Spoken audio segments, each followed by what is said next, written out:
نحمده ونصلي على رسوله الكريم أما بعد فأعوذ بالله من الشيطان الرجيم بسم الله الرحمن الرحيم تفسیر سورہ البقرہ آیت نمبر 258۔ آیت نمبر 258 پڑھنے سے پہلے ہم پچھلی آیت میں پڑھے جانے والا سبق دہرا لیں کہ پچھلی آیت میں اللہ سبحانہ تعالیٰ نے فرمایا تھا کہ جس کا میں ولی ہو جاتا ہوں، جس کو میری ولایت ملتی ہے، وہ صاحب ایمان ہوتا ہے، مومن ہوتا ہے۔ اور پھر اس مومن کا معاملہ میں کیا کرتا ہوں کہ اس کو اندھیرے سے نکال کر روشنی کی طرف لے آتا ہوں۔ گویا پسندیدہ سفر پھر کون سا ہے؟ روشنی کا سفر پسندیدہ اور بہترین انجام سے دوچار ہوگا۔ تو تاریکی میں سفر کرنے والوں کا انجام کیا بتایا گیا تھا؟ اولئک اصحاب النار ہم فیہا خالدون۔ ویسے بھی اگر ہم دنیا کی زندگی میں دیکھیں تو روشنی اور تاریکی کا سفر برابر نہیں ہوتا۔ ایک شخص ایک شاہراہ پر سفر کر رہا ہے اور وہ روشن ہے، اس پر لائٹیں بھی لگی ہوئی ہیں۔ مجھے بتائیں کہ روشنی میں سفر کرنے والا اور اندھیرے میں ٹامک ٹوئیاں مارنے والا، کیا دونوں کا حال ایک جیسا ہوگا؟ کیا ان کے سفر کی کیفیت ایک ہوگی؟ ذرا تقابلہ کر کے تو دیکھیں کہ جو شخص اندھیرے میں سفر کرتا ہے اس کو اپنا راستہ نظر نہیں آتا، اس کو راستے کی علامتیں نظر نہیں آتی۔ اگر اس کو 1000 علامتوں کی پہچان بھی ہو، راستوں کا علم بھی ہو، لیکن اگر وہ اندھیرے میں ہے تو اس کا علم اس کے راستے کی پہچان کا ذریعہ نہیں بنتا۔ آج کل اگر ہمارے گھر کی ہی لائٹ چلی جائے، اگرچہ کہ ہمیں اپنے گھر کا ایک ایک حصہ معلوم ہے، ہمیں راستہ معلوم ہے، لیکن پھر بھی اندھیرے میں ایک کمرے سے دوسرے کمرے تک جانا مشکل بن جاتا ہے۔ تو اسی طرح علم ہونے کے باوجود، راستے کی علامتوں کا پتہ ہونے کے باوجود، اندھیرا ہو تو وہاں چلنا ممکن نہیں ہوتا اور راستہ گم ہونے کا امکان بہت زیادہ ہوتا ہے۔ اور اگر اندھیرے میں کوئی اور شخص مل جائے اور وہ اس سے کہے کہ مجھے ذرا راستہ تو بتا دو، تو اس میں بھی خطرہ ہے کہ وہ شخص اندھیرے میں جہاں چاہے اس کو لے جا سکتا ہے۔ تو روشنی اتنی ضروری ہے سفر کے لیے، اور اس کے برعکس روشنی میں جو چلے گا اس کو راستہ نظر بھی آئے گا اور وہ اپنا سفر بہت تیزی کے ساتھ طے کر لے گا اور کوئی اس کو گمراہ نہیں کر سکے گا۔ تو یہاں سے اندازہ لگائیں کہ دنیا کا سفر اندھیرے میں ممکن نہیں، تو کیا جنت کا سفر اندھیرے میں ہوگا؟ جنت کے سفر کے لیے بھی روشنی ضروری ہے، اور یہ روشنی کہاں سے ملے گی؟ علم کے خزانوں سے، اللہ کی ولایت سے۔ یہ سبق ہم نے پچھلی آیت میں پڑھا۔ اللہ سبحانہ تعالیٰ سے دعا کریں کہ اللہ ہمیں اندھیروں کا عادی نہ بنا دینا، ہمیں غفلت کی نیند نہ سلا دینا۔ اللہ سبحانہ تعالیٰ ہمیں اس نور کی پہچان عطا فرما، نور ہدایت سے نواز، اور یہ علم ہم سب کے لیے آسان کر دے۔ تو اللہ سبحانہ تعالیٰ نے 34 رکوع میں اپنی پہچان، اپنی طاقت، اپنی قدرت، اپنے اختیارات، یہ سب آیت الکرسی میں سمجھائے، اور پھر اس کے بعد اللہ سبحانہ تعالیٰ نے اپنی اور طاغوتی طاقتوں کے درمیان مقابلہ دکھایا، اپنی ولایت کا انجام اور طاغوتی طاقتوں کا انجام دکھایا، ایمان کی اہمیت اور کفر کا نقصان دکھایا۔ اور اب 35 رکوع میں اللہ سبحانہ تعالیٰ ہمیں 3 واقعات، 3 لوگوں کے قصے، ان کے رویے اور ان کے واقعات سنا کر ہمیں بتائے گا کہ جو ایمان کی وجہ بنتے ہیں، وہ رویے بتائے گا جو ایمان کی وجہ بنتے ہیں، اور وہ رویے بھی بتائے گا جو کفر کی وجہ بنتے ہیں۔ وہ 3 لوگ جن کا تذکرہ آئے گا وہ کون لوگ ہیں؟ نمرود، حضرت عزیر اور حضرت ابراہیم علیہ السلام۔ ان 3 افراد کا تذکرہ ہے اور اس میں ان کے رویوں کا اظہار ہوگا، اور ان تینوں کے واقعات کو بیان کرنے کا مقصد کیا ہوگا کہ اللہ سبحانہ وتعالیٰ لب لباب بیان کر دیں گے کہ ایمان باللہ کے متحرک کون سے جذبے اور محرکات بنتے ہیں، یعنی کون سے رویے ہوں گے جو ایمان باللہ کا سبب بنیں گے اور کون سے رویے اللہ پر کفر کی وجہ بنیں گے۔ آیت نمبر 258۔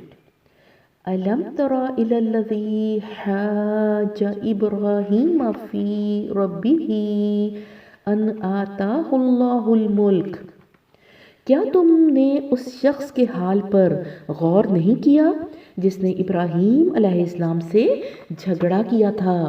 جھگڑا اس بات پر کہ ابراہیم علیہ السلام کا رب کون ہے۔ یہ کون تھا کہ جس نے حضرت ابراہیم علیہ السلام سے جھگڑا کیا؟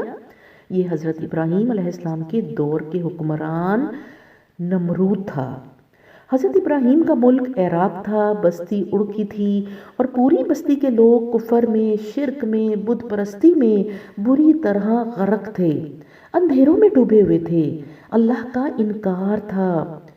تو پھر اندھیروں میں ہی ڈوبیں گے نا، اور انجام جہنم ہوگا۔ شماس دیوتا، ننار دیوتا، سورج، چاند، ستاروں، درخت، پتھر، نجوم، پتہ نہیں کیا کیا پوجے جاتے تھے۔ ہزاروں کی تعداد میں بت تھے اور ہزاروں کی تعداد میں انہوں نے خدا بنا رکھے تھے۔ سب سے بڑا خدا ان کا شماس دیوتا تھا، چاند اور سورج پر انہوں نے دیوتا بنایا ہوا تھا۔ بہرحال اس بستی میں نمرود حکمران تھا۔ تو 2 وجوہات نمرود کے کفر اور انکار حق اور طاغوت کو ماننے کی کیا تھی؟ اس کا تکبر اور اس کی دنیا کی محبت۔ اب دوبارہ دیکھیے یہاں، أَلَمْ تَرَ إِلَى الَّذِي حَاجَّ إِبْرَاهِيمَ فِي رَبِّهِ أَنْ آتَاهُ اللَّهُ الْمُلْكَ، کیا تم نے اس شخص کے حال پر غور نہیں کیا جس نے ابراہیم علیہ السلام سے جھگڑا کیا تھا؟ جھگڑا اس بات پر کہ ابراہیم کا رب کون ہے، اور اس بنا پر کہ اس شخص کو اللہ نے حکومت دے رکھی تھی۔ اِذْ قَالَ إِبْرَاهِيمُ رَبِّيَ الَّذِي يُحْيِي وَيُمِيتُ، جب ابراہیم علیہ السلام نے کہا کہ میرا رب وہ ہے جس کے اختیار میں زندگی اور موت ہے۔ قَالَ أَنَا أُحْيِي وَأُمِيتُ، تو اس نے جواب دیا زندگی اور موت میرے اختیار میں ہے۔ یہ کیا ہوا تھا؟ نمرود کے دور میں ایک شخص تھا، اس کو پھانسی کی سزا ہوئی تھی، تو نمرود نے کیا کہا کہ اس نے اس کی سزا کو ٹال دیا اور کہا کہ اس کو چھوڑ دو، اور ایک غلام کو کہا کہ اس کو پھانسی لگا دو۔ تو اس لیے نمرود نے حضرت ابراہیم علیہ السلام سے کہا کہ دیکھو میں نے موت کا پروانہ صادر کیا ہے اور میں نے اس کو زندگی دی ہے۔ آپ دیکھ رہی ہیں نا، ضد ہے، ڈھٹائی ہے، تکبر ہے، دنیا کی محبت ہے، یہ کفر کی وجوہات بن رہی ہے۔ تو اس نے کہا کہ زندگی اور موت میرے اختیار میں ہے۔ آگے دیکھیے، قال ابراہیم فإن اللہ یأتی بالشمس من المشرق فأتی بها من المغرب فبہت الذی کفر۔ ابراہیم علیہ السلام نے کہا اچھا، اللہ سورج کو مشرق سے نکالتا ہے، تو ذرا اسے مغرب سے نکال لا۔ یہ سن کر وہ منکر حق ششدر رہ گیا۔ یعنی اگرچہ حضرت ابراہیم علیہ السلام کے پہلے فکرے ہی سے یہ بات واضح ہو چکی تھی کہ رب اللہ کے سوا کوئی دوسرا نہیں ہو سکتا، تاہم نمرود اس کا جواب اس کا ڈھٹائی سے دے گیا، لیکن دوسرے فکرے کے بعد اس کے لیے مزید ڈھٹائی سے کچھ کہنا مشکل ہو گیا۔ وہ خود بھی جانتا تھا کہ آفتاب و ماہتاب اسی خدا کے زیر فرمان ہیں جس کو ابراہیم علیہ السلام نے رب مانا ہے، پھر وہ کہتا تو آخر کیا کہتا؟ مگر اس طرح جو حقیقت اس کے سامنے بے نقاب ہو رہی تھی اس کو تسلیم کر لینے کے معنی یہ تھے کہ وہ اپنی فرما روائی سے دستبردار ہو جائے، جس کے لیے اس کے نفس کا طاغوت تیار نہیں تھا، لہٰذا وہ صرف ششدر ہی ہو کر رہ گیا، خود پرستی کی تاریکی سے نکل کر حق پرستی کی روشنی میں نہ آیا۔ اگر اس طاغوت کی بجائے اس نے خدا کو اپنا ولی اور مددگار بنایا ہوتا تو اس کے لیے حضرت ابراہیم علیہ السلام کی اس تبلیغ کے بعد راہ راست کھل جاتی۔ واللہ لا یہدی القوم الظالمین، مگر اللہ ظالموں کو راہ راست نہیں دکھایا کرتا۔ آیت نمبر 259 پہ آ جائیں۔ او کالذی مر علی قریۃ وہی خاویۃ علی عروشها قال انا یحیی ہذہ اللہ بعد موتها، یا پھر مثال کے طور پر اس شخص کو دیکھو جس کا گزر ایک ایسی بستی پر ہوا جو اپنی چھتوں پر اوندھی گری پڑی تھی، اس نے کہا یہ آبادی جو ہلاک ہو چکی ہے اسے اللہ کس طرح دوبارہ زندگی بخشے گا۔ یہ کون تھا؟ یہ واقعہ ہے بنیادی طور پر بنی اسرائیل کا۔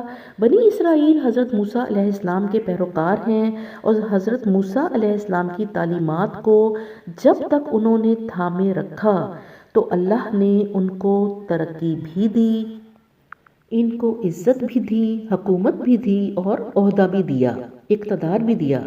جب انہوں نے اپنے نبی اور اپنے رب کی تعلیمات کو پس پشت پھینک دیا تو اللہ نے ان کو ذلیل کیا، رسوا کیا، اور پھر اللہ کے حکم سے ایک بڑی جابر ظالم قوم، آگے جا کر بنی اسرائیل میں ہی آپ اس کی وضاحت پڑھیں گے کہ یہ بنی اسرائیل نے جب اپنے نبی اور رب کی تعلیمات کو پس پشت ڈال دیا تھا، کتاب اللہ وراء ظہورہم کا طریقہ اختیار کیا تھا، تو اللہ نے ان پر جابر ظالم حکمران مقرر کر دیے تھے۔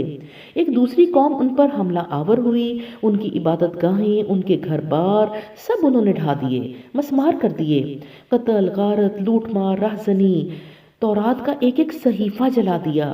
دشمنوں نے کوئی تورات کا صحیفہ نہیں بچایا، ان کے بچے، ان کے مرد، ان کی عورتیں لونڈی غلام بنا لیے گئے، اور انہی لونڈی غلام بنائے جانے والوں میں حضرت عزیر بھی تھے۔ حضرت عزیر نے بھی قید کا ایک طویل دورانیہ گزارا۔ اب اس کے بعد جب وہ قیدی چھوڑے گئے، حضرت عزیر واپس اپنی اسی بستی میں آئے اور اپنی بستی کے کھنڈرات کو دیکھا تو ان کے دل میں خیال آیا کہ یہ بستی جو اتنی کھنڈر بن گئی ہے یہ کیسے قیامت کے دن زندہ ہوں گے۔ اس پر اللہ سبحانہ و تعالیٰ نے حضرت عزیر کے ساتھ یہ معجزہ کیا کہ ان کی روح قبض کر لی۔ سفر میں جو کھانا ساتھ تھا وہ تازہ رہا اور گدھا 100 سال تک ان کو سلا دیا گیا، اور ان 100 سالوں میں ان کا کھانا اللہ نے تر و تازہ رکھا، لیکن ان کے گدھے کا پنجر بن گیا۔ پھر 100 سال بعد حضرت عزیر کو زندہ کرنے کے بعد جب پوچھا گیا وہی سوال جو اللہ سبحانہ تعالیٰ قیامت کے دن پوچھیں گے کہ بتاؤ کتنے دن رہے، تو یہاں دکھایا گیا کہ 100 سال بعد کھانا تو تر و تازہ رہا، گدھے کا پنجر بن گیا، اور حضرت عزیر کی آنکھوں کے سامنے وہ گدھا پھر سے بنایا اور تخلیق کیا گیا۔ یہ معجزہ دیکھنے کے بعد حضرت عزیر کو ایمان ملا اور تصدیق ہو گئی زندگی بعد موت اور آخرت کی۔ حضرت عزیر کو حضرت موسیٰ علیہ السلام کے دین کا مجدد بھی کہا جاتا ہے کیونکہ ان کے پاس تورات کا حافظہ تھا۔ حضرت عزیر حافظ تورات تھے۔ ابھی میں نے آپ کو بتایا نا کہ تورات کے سارے صحیفے اس ظالم قوم نے جلا دیے تھے۔ حضرت عزیر جب واپس اس بستی میں آئے، اس بستی کو آباد کیا اور اپنے حافظے سے پھر تورات لکھوائی۔ حضرت موسیٰ علیہ السلام کی شریعت کی تجدید کرنے والے تھے۔ ان کا بنی اسرائیل پر اتنا بڑا احسان تھا کہ ان کی جلا کر ختم کی جانے والی الہامی کتاب حضرت عزیر نے لوٹائی تھی۔ حضرت عزیر کے حافظے سے واپس تورات لکھی گئی تھی۔ بنی اسرائیل نے حضرت عزیر کے احسان کے اعتراف پر ان کی عقیدت، ان کے احترام میں غلو کر کے ان کو اتنا بڑا درجہ دے دیا اور کیا کہنے لگے؟ عزیر ابن اللہ۔ تو لہٰذا اب ہم یہ واقعہ پڑھیں گے تو آپ کو بہت اچھے سے سمجھ میں آئے گا۔ او کالذی مر علی قریۃ وہی خاویۃ علی عروشها قال انا یحیی ہذہ اللہ بعد موتها۔ یا پھر مثال کے طور پر اس شخص کو دیکھو جس کا گزر ایک ایسی بستی پر ہوا جو اپنی چھتوں پر اوندھی گری پڑی تھی۔ اس نے کہا یہ آبادی جو ہلاک ہو چکی ہے اسے اللہ کس طرح دوبارہ زندگی بخشے گا۔ فَأَمَاتَهُ اللَّهُ مِئَةَ عَامٍ ثُمَّ بَعَثَهُ۔ اس پر اللہ نے اس کی روح قبض کر لی اور وہ 100 برس تک مردہ پڑا رہا۔ قَالَ كَمْ لَبِثْتَ۔ پھر اللہ نے اسے دوبارہ زندگی بخشی اور اس سے پوچھا کہ بتاؤ کتنی مدت پڑے رہے؟ قَالَ لَبِثْتُ يَوْمًا أَوْ بَعْضَ يَوْمٍ۔ اس نے کہا ایک دن یا چند گھنٹے رہا ہوں گا۔ قَالَ بَلْ لَبِثْتَ مِئَةَ عَامٍ فَانظُرْ إِلَىٰ طَعَامِكَ وَشَرَابِكَ لَمْ يَتَسَنَّىٰ۔ فرمایا تم 100 برس اسی حالت میں گزر چکے ہیں، تم پر 100 برس اسی حالت میں گزر چکے ہیں، اب ذرا اپنے کھانے اور پانی کو دیکھو کہ اس میں ذرا تغیر نہیں آیا ہے۔ وَانظُرْ إِلَىٰ حِمَارِكَ وَلِنَجْعَلَكَ آیَةً لِلنَّاسِ۔ اور دوسری طرف ذرا اپنے گدھے کو بھی دیکھو کہ اس کا پنجر تک بوسیدہ ہو رہا ہے، اور یہ ہم نے اس لیے کیا ہے کہ ہم تمہیں لوگوں کے لیے ایک نشانی بنا دینا چاہتے ہیں۔ وَانظُرْ إِلَى الْعِظَامِ كَيْفَ نُنشِزُهَا ثُمَّ نَكْسُوهَا لَحْمًا۔ پھر دیکھو کہ ہڈیوں کے اس پنجر کو ہم کس طرح اٹھا کر گوشت پوست اس پر چڑھاتے ہیں۔ فَلَمَّا تَبَيَّنَ لَهُ قَالَ أَعْلَمُ أَنَّ اللَّهَ عَلَىٰ كُلِّ شَيْءٍ قَدِيرٌ۔ اس طرح جب حقیقت اس کے سامنے بالکل نمایاں ہو گئی تو اس نے کہا میں جانتا ہوں کہ اللہ ہر چیز پر قدرت رکھتا ہے۔ یہ ساری نشانیاں دیکھنے کے بعد اس صاحب ایمان کو ایمان نصیب ہوا تھا۔ کیوں ہوا تھا؟ کیونکہ کوئی گھمنڈ نہیں تھا، غرور نہیں تھا، ضد نہیں تھی، ڈھٹائی نہیں تھی۔ جب یہ رویے نہیں تھے تو اتنا بڑا مشاہدہ اور معجزہ دیکھنے کے بعد ایمان نصیب ہو گیا تھا۔ آگے دیکھیے آیت نمبر 260۔ وَإِذْ قَالَ إِبْرَاهِيمُ رَبِّ أَرِنِي كَيْفَ تُحْيِي الْمَوْتَىٰ۔ اور یہ واقعہ بھی پیش نظر رہے جب ابراہیم علیہ السلام نے کہا تھا کہ میرے مالک مجھے دکھا دے تو مردوں کو کیسے زندہ کرتا ہے۔ قَالَ أَوَلَمْ تُؤْمِنْ۔ فرمایا کیا تو ایمان نہیں رکھتا؟ قَالَ بَلَىٰ وَلَٰكِن لِيَطْمَئِنَّ قَلْبِي۔ اس نے عرض کیا ایمان تو رکھتا ہوں مگر دل کا اطمینان درکار ہے۔ انبیاء علیہ السلام ایمان بالغیب کی منزلیں پہلے ہی طے کر چکے ہوتے ہیں، اس کے بعد ان کو کچھ مشاہدات ان کی آنکھوں سے کروائے جاتے ہیں، کیونکہ انبیاء کے جو تبلیغ، دعوت، دین کی اشاعت کے اور حق کے نفاذ کے مراحل ہیں، انبیاء کے بڑے مشکل ہیں، اور ان مشکل حق کے مراحل میں ثابت قدمی دینے کے لیے اور ایمان کی سلامتی کے لیے انبیاء کو آنکھوں سے وہ مشاہدے کرائے جاتے ہیں جو عام انسان کو نہیں کرائے جاتے، کیونکہ عام انسان کی زندگی کے مراحل اتنے مشکل، اتنے ڈیفیکلٹ نہیں ہیں جتنے انبیاء کے ہیں۔ اس لیے ان مشکل مراحل سے دوچار ہونے اور ایمان کی حالت میں گزرنے کے لیے انبیاء کو ان کی آنکھوں کا مشاہدہ کروایا جاتا ہے تاکہ ایمان عام انسان سے زیادہ مضبوط ہو۔ تو یہ مشاہدہ بھی انہی میں سے ایک ہے۔ آگے دیکھیے